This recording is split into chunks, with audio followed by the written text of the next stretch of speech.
हाँ तो स्टूडेंट्स, हमने लास्ट लेक्चर में पोटेशियम डाइक्रोमेट का डिस्कशन किया है। पोटेशियम डाइक्रोमेट स्ट्रक्चर कैसी है, डाइक्रोमेट और क्रोमेट आइंस की, प्लस पोटेशियम डाइक्रोमेट को आप कैसे प्रिपेयर कर सकते हो कॉमर्शियल स्केल पर। इस लेक्चर में हमें बात करनी होगी पोटेशियम डाइक्रोमेट की केमिकल प्रॉपर्टीज़ के बारे में, जिनसे रिलेटेड क्वेश्चन अक्सर एग्जाम में आते रहते हैं। तो और साथ में मैं उसे पोटेशियम परमैंगनेट के साथ कंपेयर भी करता चलूँगा।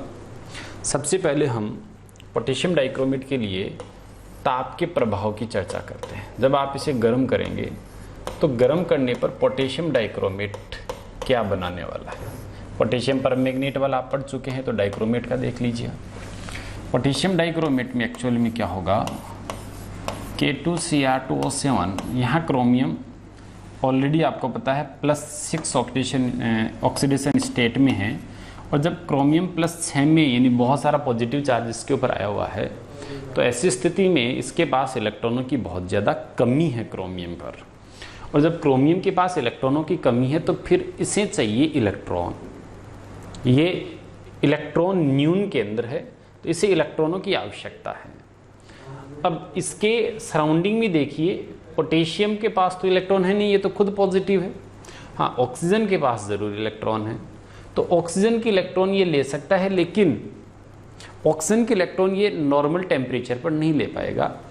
जैसे आप यहाँ हीटिंग प्रोसेस करेंगे, जब आप इसे गर्म करेंगे तो गर्म करने पर क्या होता है, गर्म करने पर यहाँ इंट्रामोलिक्यूलर रेडॉक्स रिएक्शन होती है। ये एक बड़ा इम्पोर्टेंट जो फिनोमिना है वो यहाँ पर संपन्न होता है।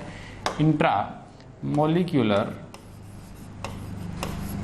रेडॉक्स रिएक्शन यहाँ होगी, और इंट्रामोलिक्यूलर रेडॉक्स जो रिएक्शन है, इस रेडॉक्स रिएक्शन में ऑक्सीजन के जो इलेक्ट्रॉन हैं वो इलेक्ट्रॉन किसकी ओर ट्रांसफर हो जाएंगे, क्रोमियम की ओर ट्रांसफर हो जाएंगे। जैसे क्रोमियम का जो पॉजिटिव चार्ज है, ये पॉजिटिव चार्ज कम होना स्टार्ट कर देगा, ठीक है।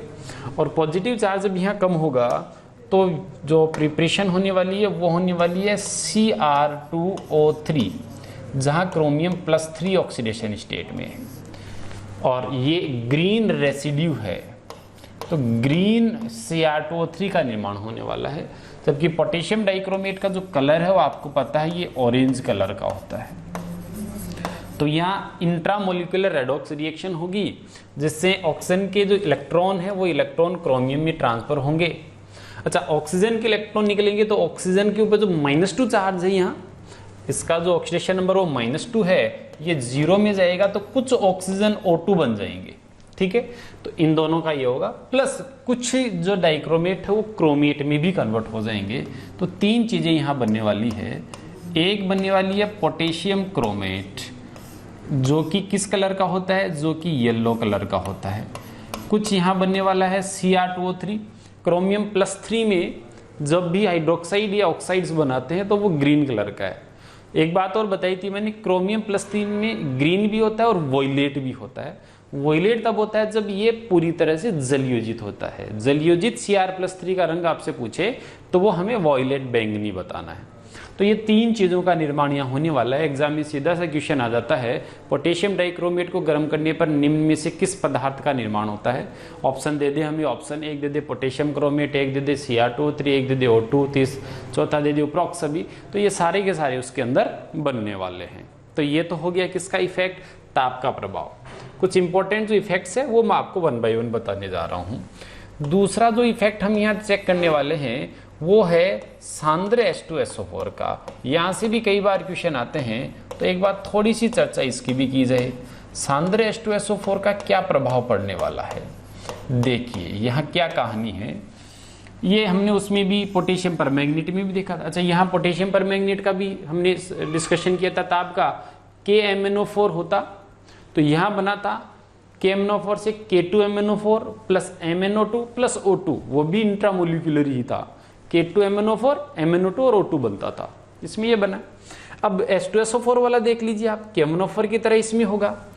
अगर आपने पोटेशियम डाइक्रोमेट लिया है और पोटेशियम डाइक्रोमेट इसकी रिएक्शन आप कंसंट्रेट H2SO4 से करवा रहे हैं, और ये जो कंसंट्रेट H2SO4 है ये आपने कोल्ड लिया है, यानी आपने गर्म उसको नहीं किया है। तो ऐसी कंडीशन में क्या होगा, ये जो कंसंट्रेट H2SO4 है ये इस साल्ट का जो ये एनाइन है, इस एनाइन का एसिड बना देगा, जैसे KMnO4 में हुआ था। KMnO4 में MnO4 का एसिड परमैंगनिक एसिड बना था। यहाँ पर Cr2O7 का जो एसिड बनेगा वो बनेगा H2Cr2O7, ये वाला एसिड बनने वाला है, ठीक है। और तो साथ में पोटेशियम का सल्फेट बनेगा, वो ज़रूरी भी नहीं है, उसको यहाँ रख या फिर मैं लिख देता हूँ, पोटेशियम सल्फेट यहाँ बनने वाला है। इम्पोर्टेंट है H2Cr2O7 क्रोमियम का एक एसिड, डाइक्रोमिक एसिड बन गया।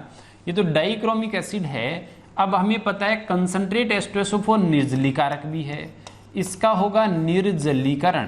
क्या होने वाला है, इसका निर्जलीकरण हो जाएगा, क्योंकि कंसंट्रेट H2SO4 ऑक्सी एसिड में से जल भी निकाल देता है। तो ये तो मध्यवर्ती है, ये उत्पाद एग्जाम में नहीं लिखने हैं, ये तो मैं समझाने के हिसाब से बता रहा हूँ। फाइनली क्या होगा, इसमें से जल निकल गया, मान लो H2O निकल गया, तो दो क्या बन जाएंगे, CrO3 बनने वाले हैं। यहाँ क्या बनने वाले हैं, यहाँ CrO3 बनने वाले हैं। क्रोमियम यहाँ +6 में था, कोई दिक्कत नहीं है, यहाँ भी क्रोमियम किस में रहने वाला है, +6 में ही रहने वाला है। ये रेड कलर के क्रिस्टल बनेंगे CrO3 के, रेड कलर का होता है CrO3, रेड कलर के निडल शेप जो क्रिस्टल है वो हमें CrO3 के मिलने वाले हैं। ये इस डाइक्रोमिक एसिड का एनहाइड्राइड है जो यहाँ हमें मिल जाएगा, ठीक है। अगर हमने कोल्ड की जगह, देखो कंसंट्रेट H2SO4 वाला मैं ये क्यों बता रहा हूँ, वैसे NCERT में ये नहीं है, NCERT में इसके ऊपर वाले रिएक्शन भी नहीं है, लेकिन फिर भी ये बताना इसलिए ज़रूरी है क्योंकि ये फ्रीक्वेंटली बहुत से एग्जाम्स में रिपीट होती है चीज़ें, ओके। इसलिए मैं इस क्वेश्चन को, इस इक्वेशन को यहाँ आपको बताने जा रहा हूँ। H2SO4 का जो गुण है, ये कॉन्सेप्ट, ये रटने वाली रिएक्शन नहीं है। H2SO4 जो हम P ब्लॉक में पढ़ते भी हैं, H2SO4 के 4 प्रकार के गुणधर्म हैं। H2SO4 अम्ल भी है, ऑक्सीकारक भी है, निम्न वाष्पशील प्रकृति भी है और निर्जलीकारक भी है। तो यहाँ H2SO4 निम्न वाष्पशील है, इसलिए उच्च वाष्पशील क्रोमिक एसिड, डाइक्रोमिक एसिड को बना देंगे और फिर निर्जलीकरण से उसके एनाइड्राइड को बना देंगे, ठीक है। अगर मैंने कोल्ड की जगह क्या ले लें, हम कोल्ड की जगह अगर हम हॉट H2SO4 ले लेते हैं, यानी हम इसको क्या कर देते हैं, गरम कर देते हैं, तो ये अनस्टेबल होता है, यहां से आगे बढ़ना होता है। और ये अगर अनस्टेबल है तो फिर ये डिसोसिएट हो जाएगा, और डिसोसिएट होकर के एक तो क्रोमियम का +3 आयन बनाएगा, तो ये तो क्रोमियम का सल्फेट बना लेगा, और एक या इंटरमोलिकुलर रेडॉक्स रिएक्शन होगी।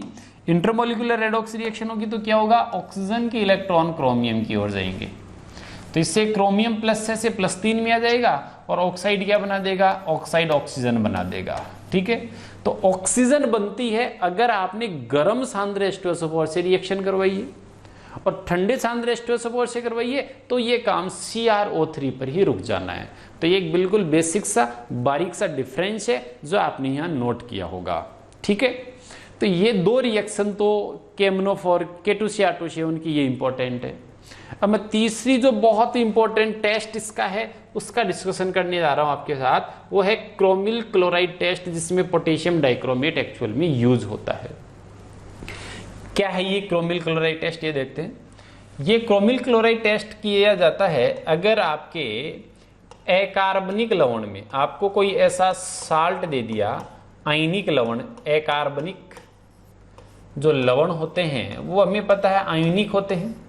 इस अकार्बनिक आयनिक लवण के अंदर अगर आपको ये लगता है कि क्लोराइड आयन उपस्थित है तो उसके लिए टेस्ट किया जाता है।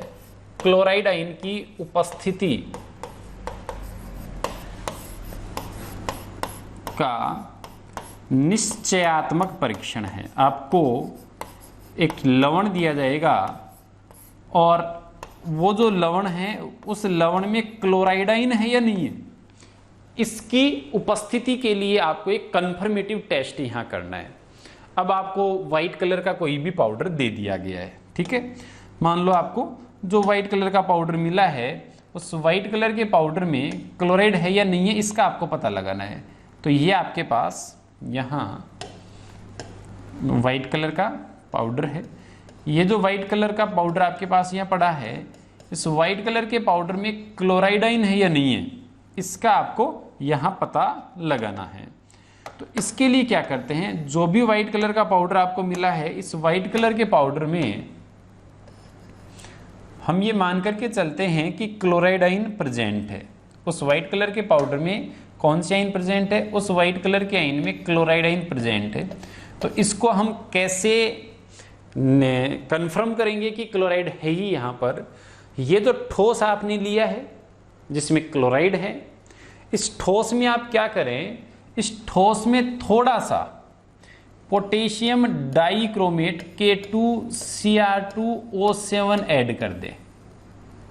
क्या ऐड करने जा रही हूं इसमें, पोटेशियम डाइक्रोमेट। तो थोड़ा सा इसमें पोटेशियम डाइक्रोमेट हमने ऐड कर दिया। क्लोराइड आयन इसमें थे ही, और इसमें हमने K2Cr2O7 इसको ऐड कर दिया है, कर दिया K2Cr2O7 को ऐड। और अब इसके बाद क्या करेंगे, परखनली की दीवार के सहारे, परखनली की दीवार के सहारे सांद्र H2SO4 का योग करवाएंगे।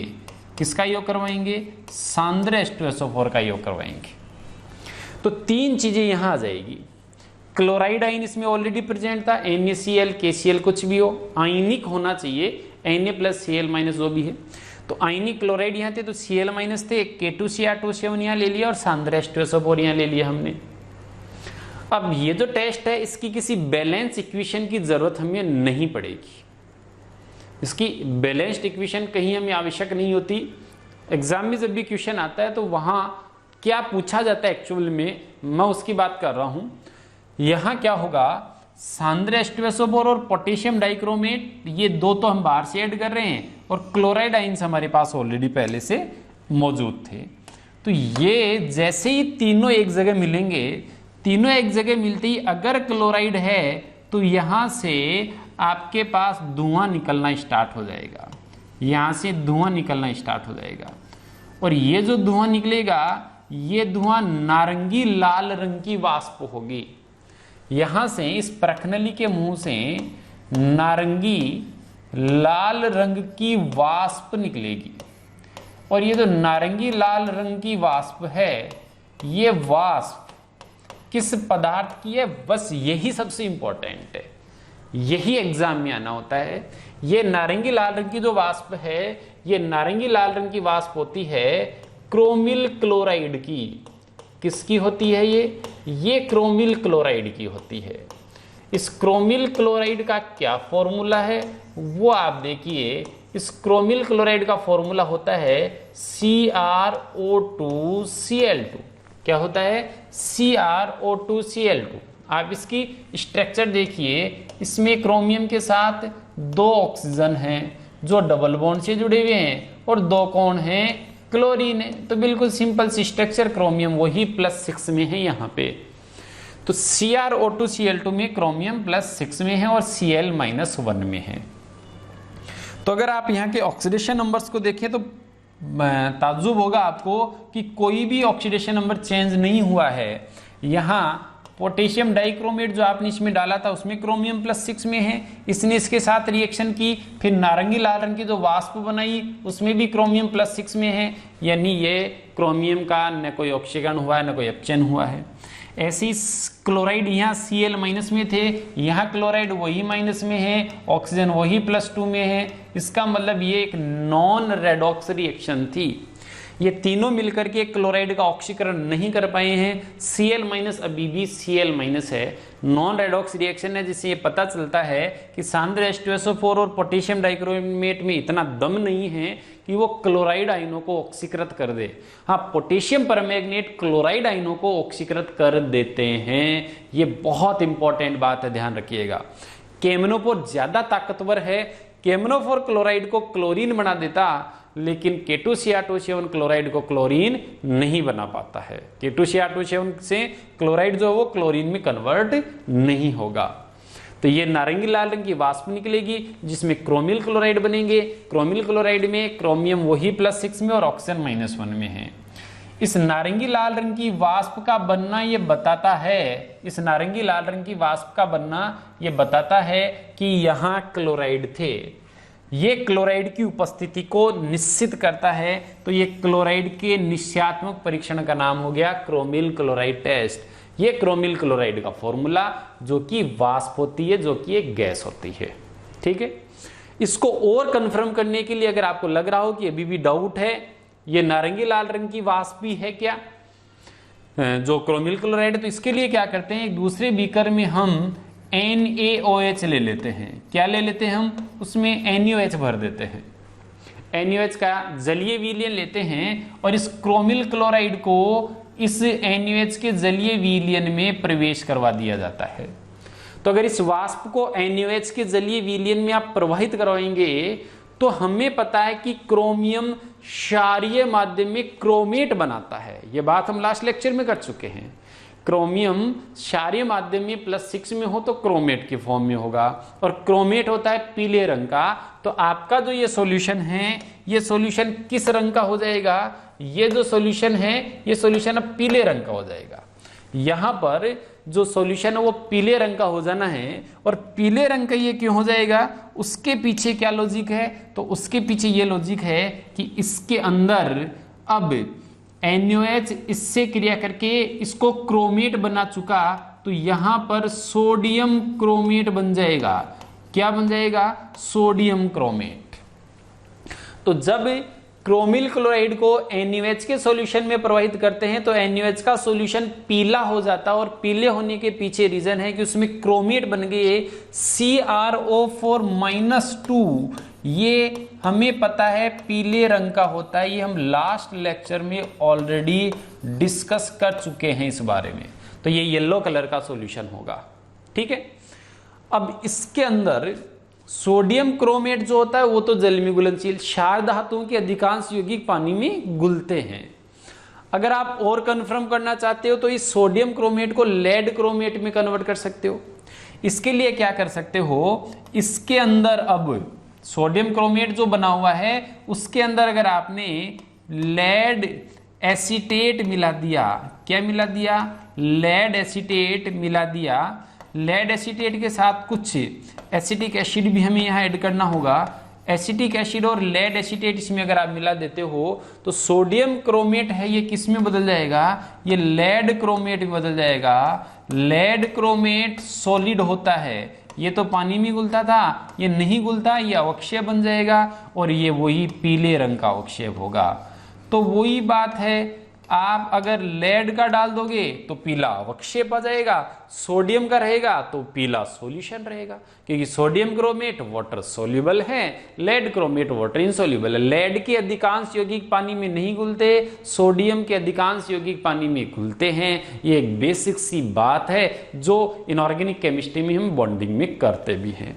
ये पूरी कहानी किसके लिए है कि क्लोराइड अगर आपके लवण में है, आपके कार्बनिक लवण में क्लोराइड प्रेजेंट है, तो उसकी उपस्थिति का यहां आप परीक्षण कर सकते हैं। बड़ा आसान सा परीक्षण है। इसमें एक तो क्रोमिल क्लोराइड के बारे में बात कर ली जाती है कई बार, बनने वाला फॉर्मूला, पीला रंग क्यों आया, पीला अवक्षेप किसके कारण आ गया, तो ये एक सिंपल सी बातें यहाँ चलती है। एक बहुत ही इंपॉर्टेंट बात यहाँ आपको मैं बता देता हूं। बहुत इंपॉर्टेंट बात यह है कि ये जो हमने अकार्बनिक लवण लिया है, ये अकार्बनिक लवण आयनिक होना चाहिए। अगर इस अकार्बनिक लवण में सहसंयोजी गुण आ गए हैं तो फिर उसमें क्लोराइड हो तो भी वो निश्चयात्मक परीक्षण नहीं देते। सहसंयोजी क्लोराइड ये परीक्षण नहीं देंगे, इस बात का ध्यान रखिएगा। तो सहसंयोजी क्लोराइड कौन है, सिल्वर का क्लोराइड ये सहसंयोजी है। मरकरी के क्लोराइड की आप बात करोगे Hg2Cl2 ये सहसंयोजी है। तो जो सहसंयोजी क्लोराइड हैं, ये सहसंयोजी क्लोराइड ये परीक्षण नहीं दे पाते हैं। इनका क्रोमिल क्लोराइड टेस्ट नेगेटिव आने वाला है, क्योंकि ये क्या है, ये सहसंयोजी क्लोराइड है। ओके, तो इस बात को नोट कर लीजिएगा। AgCl, Hg2Cl2, SnCl4 जैसे सहसंयोजी क्लोराइड क्रोमिल क्लोराइड टेस्ट नहीं दे पाते हैं, उनका ये टेस्ट नेगेटिव आता है। तो ऐसा कोई क्वेश्चन सिंपल सा एग्जाम में तो ऐसे ही एक और रिएक्शन जो पोटेशियम डाइक्रोमेट की है, बड़ी फेमस बड़ी मजेदार रिएक्शन है, वो इसकी H2O2 के साथ रिएक्शन, उसको भी आप समझ लीजिए, ये भी बड़ी मजेदार सी रिएक्शन है। इस रिएक्शन में क्या है कि जब एक्वस सॉल्यूशन लिया जाता है, क्या लेते हैं हम इसमें जब हम एक्वस सॉल्यूशन लेते हैं, उस एक्वस सॉल्यूशन किसका लेंगे, वो लेंगे हम H2O2 का। क्या है मामला समझिए आप इसको, हम यहाँ H2O2 का एक्वस सॉल्यूशन ले लेते हैं और H2O2 का जो एक्वस सॉल्यूशन लिया, इसमें थोड़ा सा ईथर मिला दिया जाता है जो कि नॉन पोलर सॉल्वेंट है वो। तो ईथर अगर मैंने इसमें ऐड किया, सपोज यहाँ जो है इसके अंदर वो थोड़ा सा ईथर इसमें नहीं घुलेगा, तो ये ईथरीय परत हो गई, ठीक है। इसमें हमने ये ईथरीय परत ले ली है, ये कार्बन टेट्राक्लोराइड जो भी है नॉन पोलर सॉल्वेंट होना चाहिए, वो इसमें हमने ले लिया। और नीचे क्या था, H2O2 का एक्वस सॉल्यूशन था ये दोनों चीजें हमने इसमें भर ली। अब इसमें थोड़ा सा डाइल्यूट H2SO4 डाल लेंगे हम, थोड़ा डाइल्यूट H2SO4 पहले से इसमें प्रेजेंट रहेगा, ये भी हम यहाँ लिख लेते हैं कि इसमें हमने थोड़ा सा डाइल्यूट H2SO4 भी ऐड कर रखा है, ओके। और अब यदि इसमें पोटेशियम डाइक्रोमेट के कुछ क्रिस्टल ऐड कर दिए जाते हैं, किसके, K2Cr2O7, तो पोटेशियम डाइक्रोमेट में क्रोमियम +6 में है। पोटेशियम डाइक्रोमेट जैसे इसके अंदर जाएगा, पोटेशियम डाइक्रोमेट अंदर जाते ही H2O2 के साथ इसकी क्या होगी, रिएक्शन होगी। और H2O2 के साथ रिएक्शन होगी तो पोटेशियम डाइक्रोमेट में और H2O2 में से H2O2 यहां ऑक्सीकारक का काम कर जाएगा। किसका काम कर जाएगा, ऑक्सीकारक का, इलेक्ट्रॉन निकालने वाला। यहां ध्यान दीजिए, अगर ये बड़ी इंपॉर्टेंट रिएक्शन यहां होने वाली है, K2Cr2O7 प्लस H2O2, और मीडियम कैसा हमने ले रखा है, मीडियम ने एसिडिक ले रखा है, यानी H2SO4 भी डाल रखा है। तो यहां होता क्या एक्चुअल में, K2Cr2O7 की इलेक्ट्रॉन निकाल लाता है H2O2। अब K2Cr2O7 में Km और Cr में तो निकल ही नहीं सकते, क्योंकि ये तो उच्च प्लस में थे ऑलरेडी। इसके कुछ इलेक्ट्रॉन निकल करके इसके पास आ जाते हैं, इसके पास आ जाते हैं तो ऑक्सीजन -2 में चली जाती है, इसकी ऑक्सीजन -2 में चली जाती है, तो ये तो क्या बन जाता है, ये तो बन जाता है H2O, ओके। और यहाँ की जो -2 थी उसके इलेक्ट्रॉन निकल जाएंगे, तो ये -1 में चली जाएगी ऑक्सीजन। यानी डाइक्रोमेट में जो ऑक्सीजन थी वो कुछ ऑक्सीजन -1 में चली जाएगी, और -1 में चली जाएगी तो वो बनेगा बहुत ही ज्यादा famous compound CrO5, chromium pentoxide बनने वाला है। क्या बनने वाला है, क्रोमियम पेंटाऑक्साइड, जिसमें H2O2 इसकी ऑक्सीजन के इलेक्ट्रॉन निकालेगा और CrO5 बनेगा। ये CrO5 पानी में नहीं घुलेगा, और ये CrO5 इस ईथरीय परत में घुलकर इस ईथरीय परत का रंग नीला कर देगा। ईथरीय परत में कौन आकर के घुल गया, CrO5 आकर के घुल गया है, और CrO5 ईथरीय परत को नीला रंग देता है। ये भी ध्यान रखिए, किस कलर का है, ये नीले रंग का है। अगर आप इस CrO5 की स्ट्रक्चर देखेंगे तो इसकी स्ट्रक्चर इस प्रकार की आएगी, क्रोमियम के साथ जो 4 ऑक्सीजन हैं 5 में से, वो 4 ऑक्सीजन तो परोक्साइड लिंकेज द्वारा जुड़े हुए हैं, ऐसे दोनों इधर से और दोनों इधर से, और एक ऑक्सीजन डबल बॉन्ड से जुड़ी हुई है। तो ये जो स्ट्रक्चर है ये CrO5 की है, जिसे तितली के समान बटरफ्लाई स्ट्रक्चर बोलते हैं हम। ये कैसी स्ट्रक्चर है, ये बटरफ्लाई स्ट्रक्चर है, बटरफ्लाई स्ट्रक्चर हम इसको कहेंगे। ये तितली के समान आकृति हो गई, जिसमें कुछ ऑक्सीजन जो थी वो -1 में चली गई है। ये -1 परोक्साइड ऑक्सीजन है 4, और एक ऑक्सीजन -2 है, तो क्रोमियम पर टोटल क्या है, +6 ही है। ये कई बार ऑक्सीडेशन नंबर के जो क्वेश्चन पूछने होते हैं तो वहां से भी इसको पूछ लिया जाता है। CrO5 बना कैसे, CrO5 बना है पोटेशियम डाइक्रोमेट और H2O2 के बीच एसिडिक मीडियम में रिएक्शन हुई है, जबकि ईथर भी वहां प्रेजेंट था। ये ईथरीय परत नीले रंग की हो जाएगी। धीरे धीरे कुछ समय बाद आप देखिएगा CrO5 अनस्टेबल कंपाउंड है, तो ये धीरे धीरे टूटना चालू कर देगा, और टूटना चालू करेगा तो अब क्रोमियम क्या करेगा, इस ऑक्सीजन के इलेक्ट्रॉन जो है उसको निकालना चालू कर देगा तो उससे क्रोमियम खुद तो +3 में चला जाएगा और ऑक्सीजन को क्या बना देगा, O2 बना देगा। तो धीरे धीरे इसका नीला रंग जो होता है वो नीला रंग फेड होना चालू हो जाएगा, धुंधला होना चालू हो जाएगा और उसकी जगह Cr+3 का हरा रंग आना या फिर वॉयलेट कलर आना वहां प्रारंभ हो जाएगा। तो H2O2 के साथ जो रिएक्शन है वो इस CrO5 बनने के कारण बड़ी इंपॉर्टेंट है। ये जो CrO5 है ये बनता है जो इस रिएक्शन को अति महत्वपूर्ण बना देता है। तो ये 3-4 H2O2 की जो रिएक्शंस थी, बड़ी इंपॉर्टेंट सी जो रिएक्शन थी वो मैंने आपको यहां बताई है। अब जैसे केमनोफोर बहुत अच्छा ऑक्सीकारक है और बहुत ही फेमस रिएजेंट है, वैसे ही K2Cr2CH7 भी बहुत अच्छा ऑक्सीकारक है। ऑक्सीकारक के रूप में K2Cr2CH7 कैसे वर्क करता है वो मैं आपको यहाँ बताता हूँ। K2Cr2CH7 ऑक्सीकारक के रूप में, तो अब यहाँ ध्यान दीजिए, K2Cr2CH7 में क्रोमियम +6 में है, ये ऑक्सीकारक के रूप में हम बात करें। K2Cr2CH7 में क्रोमियम +6 में है, K2Cr2O7, और जब क्रोमियम +6 में है तो ऐसी कंडीशन में उस पर बहुत ज्यादा धनावेश है, तो इलेक्ट्रॉन कम है। इलेक्ट्रॉन कम है तो ये इलेक्ट्रॉन ग्रहण करने की रुचि रखते हैं। जो इलेक्ट्रॉन ग्रहण करते हैं वो उनका अपचयन होता है, और जिनका अपचयन होता है वो बहुत अच्छे ऑक्सीकारक होते हैं। तो इसी कारण से एक अच्छा ऑक्सीकारक है। ये तो आपको समझ में आ गया होगा। अब ये कितनी इलेक्ट्रॉन ग्रहण करता है उसकी बात कीजिए। तो देखिए केमनोफोर में क्या होता था, केमनोफोर कितने इलेक्ट्रॉन ग्रहण करेगा ये निर्भर करता था कि माध्यम कैसा है, अम्लीय है, क्षारीय है या उदासीन है। अम्लीय में केमनोफोर 5 इलेक्ट्रॉन ग्रहण करते थे, प्रबल क्षारीय में 1 इलेक्ट्रॉन ग्रहण करते थे, दुर्बल क्षारीय उदासीन में वो 3 इलेक्ट्रॉन ग्रहण किया करता था। पोटेशियम डाइक्रोमेट में क्या कहानी है कि अगर आपने इसमें माध्यम क्षारीय कर दिया, कैसा कर दिया, क्षारीय कर दिया, तो पोटेशियम डाइक्रोमेट तो डाइक्रोमेट रहेगा ही नहीं, वो तो क्रोमेट बन जाएगा। इसलिए क्षारीय माध्यम में इसका अस्तित्व नहीं है, तो ये क्षारीय माध्यम में ऑक्सीकारक का काम करता ही नहीं है।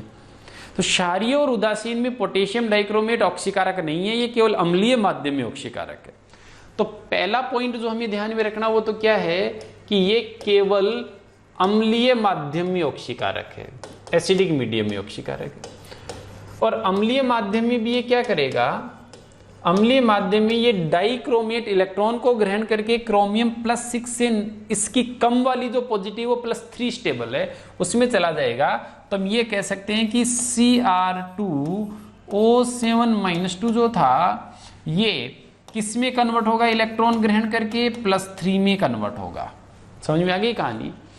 और यहां जब आप देखेंगे कि क्रोमियम जो +6 था वहां से +3 में चला गया, तो एक क्रोमियम +6 से +3 में गया तो एक क्रोमियम को 3 इलेक्ट्रॉनों की जरूरत पड़ी।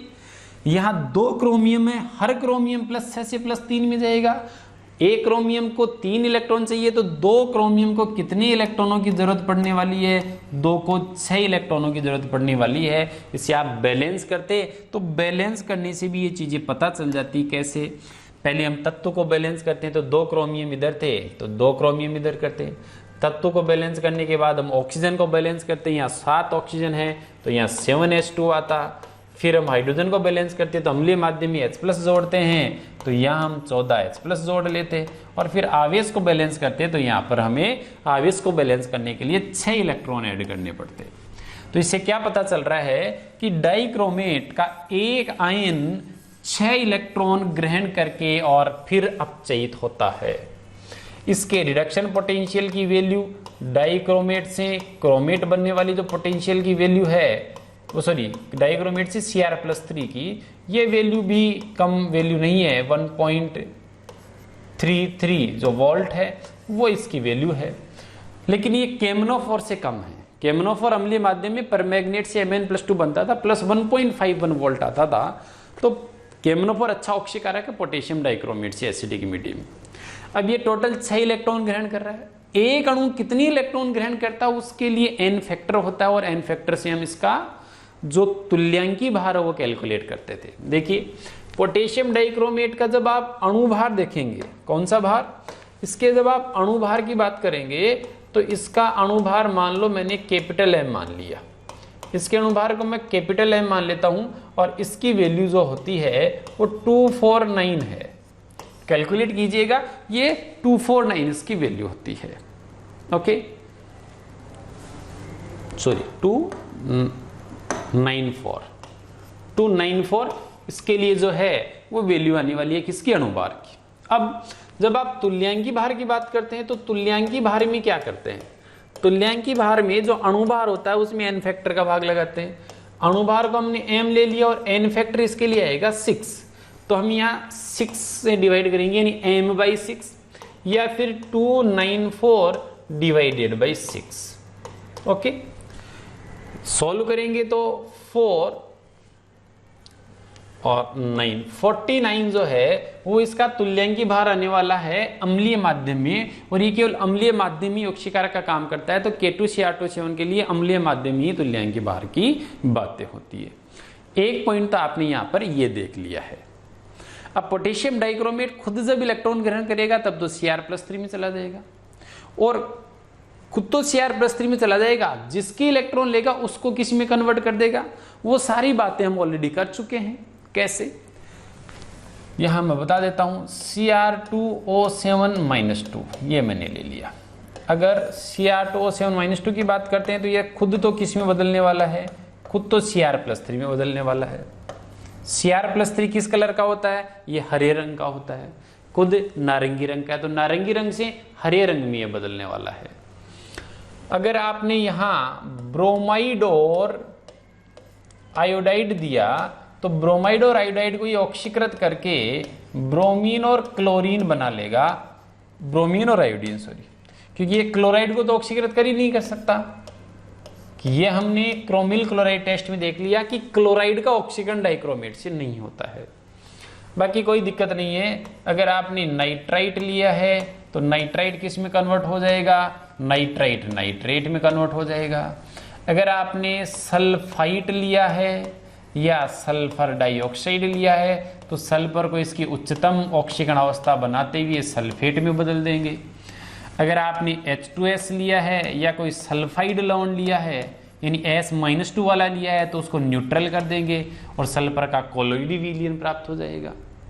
अगर आपने यहाँ फेरस आयन लिए हैं तो फेरस आयन को किस में बदल देंगे, फेरस आयन को ये फेरिक आयन में चेंज कर देंगे। तो ये कुछ रिएक्शंस आप देख रहे हैं जो जनरल सी रिएक्शन है। Sn+2 हो तो उसको Sn+3 में, ऑक्सिलेट हो तो उसको CO2 में, यानी जो केमनोफोर के साथ हो रही थी वही यहाँ है। कुछ स्पेशल बात क्या है उसकी चर्चा की जाए, कुछ अलग क्या है यहाँ जो पोटेशियम डाइक्रोमेट के साथ नहीं था, पोटेशियम परमैंगनेट में नहीं था, यहाँ वो कुछ स्पेशल है। तो वो क्या है, तो स्पेशल में एक तो जो बड़ी इंपॉर्टेंट चीज है वो है ड्रंकन ड्राइवर्स का टेस्ट।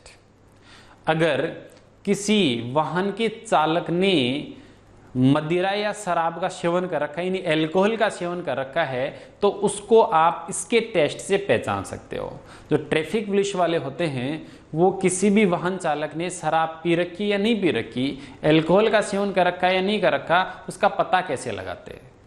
जो ड्राइवर्स ड्रिंक की हुई कंडीशन में होते हैं, ड्रंकन ड्राइवर्स होते हैं, उसका टेस्ट कैसे करते हैं। तो उसमें क्या होता है, अगर ड्राइवर ने अल्कोहल शराब पी रखी है, मतलब अल्कोहल पी रखी है, तो C2H5OH इथाइल अल्कोहल उसके पास होगा, और इथाइल अल्कोहल प्राइमरी अल्कोहल है, तो ये एक प्राइमरी अल्कोहल यहाँ होगा।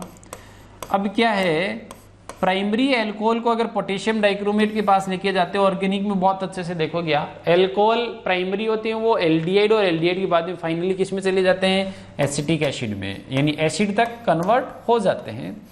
तो ये अल्कोहल्स को एसिड में कन्वर्ट कर देगा। अल्कोहल को, अल्कोहल तो एसिड में कन्वर्ट हो जाएगा। अगर अल्कोहल है, उसके अल्कोहल की स्मेल वहां रही होगी, उसकी वेपर उसके मुंह में होगी, तो क्या किया जाता है, उस ड्राइवर को ये कहा जाता है कि आप इस पोटेशियम डाइक्रोमेट से भरा हुआ कोई भी बर्तन, कोई भी ट्यूब, टेस्ट ट्यूब जो उसके पास होगी, उसके अंदर आप फूंक मारिए।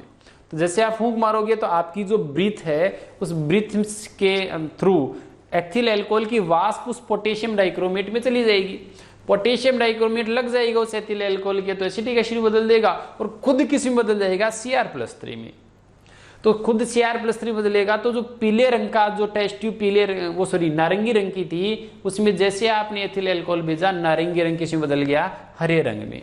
तो नारंगी रंग यदि बदल रहा है तो ड्रिंक किया हुआ है, और कलर चेंज नहीं हो रहा है, इसका मतलब वो ड्रिंक की हुई कंडीशन में नहीं है। तो ये ड्रंकन ड्राइवर टेस्ट में यूज होता है, ये बात आपको थोड़ी सी ध्यान रखनी है। ड्रंकन ड्राइवर टेस्ट, जिसमें क्या करते हैं, पोटेशियम डाइक्रोमेट, उसके पास हमारे पास जो है वो पोटेशियम डाइक्रोमेट का एक्वस सॉल्यूशन यानी नारंगी रंग का सॉल्यूशन होता है, जिसमें हम थैल अल्कोहल को प्रवेशित करवाते हैं, तो वो नारंगी रंग जो था वो हरे रंग के अंदर कन्वर्ट हो जाएगा। तो ये एक बड़ी सिंपल सी और आसान सी चीजें थी जो हमने यहाँ पर चेक कर ली। अब इससे रिलेटेड जो क्वेश्चन मोल कॉन्सेप्ट का आता है, मोल कॉन्सेप्ट में कैसे इस क्वेश्चन को पूछ लिया जाता है वो भी आप यहाँ से देख सकते हैं, वो कोई बड़ा टफ टास्क हमारे पास नहीं है। उसके लिए हम क्या करें, सपोज आपके पास एक क्वेश्चन आ गया कि K2Cr2O7 पोटेशियम डाइक्रोमेट है, ये पोटेशियम डाइक्रोमेट की रिएक्शन फेरिक या फेरस ऑक्सलेट के साथ करवा रहे हैं, तो यहां पोटेशियम डाइक्रोमेट ऑक्सीकारक का काम करने वाला है, ये इलेक्ट्रॉन निकालने का काम करेगा, ठीक है, और इलेक्ट्रॉन इसमें से निकलेंगे फेरस ऑक्सलेट में से, तो ये यहां अपचायिक का काम करेगा।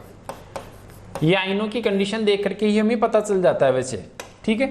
तो अब यहां देखिए क्या होगा, Fe+2 कंडीशन में था तो इसका एक इलेक्ट्रॉन निकलेगा क्योंकि ये +3 में जाएगा, और यहां क्या था, कार्बन +3 में था तो एक कार्बन एक इलेक्ट्रॉन निकालेगा, तो 2 कार्बन कितने इलेक्ट्रॉन निकालेंगे, 2 इलेक्ट्रॉन निकालेंगे।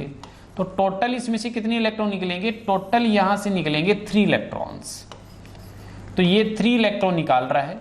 अगर मैंने इसका 1 मोल लिया तो इसके 1 मोल से 3 मोल ऑफ इलेक्ट्रॉन्स निकल करके जाएंगे, और इसका 1 मोल कितनी इलेक्ट्रॉन ले लेता है, इसके 1 मोल में आपको पता है एक क्रोमियम जो +6 था ये +3 में आएगा, तो एक क्रोमियम 3 इलेक्ट्रॉन लेगा, 2 क्रोमियम टोटल कितने इलेक्ट्रॉन ले लेंगे, 2 क्रोमियम 6 इलेक्ट्रॉन ले लेंगे।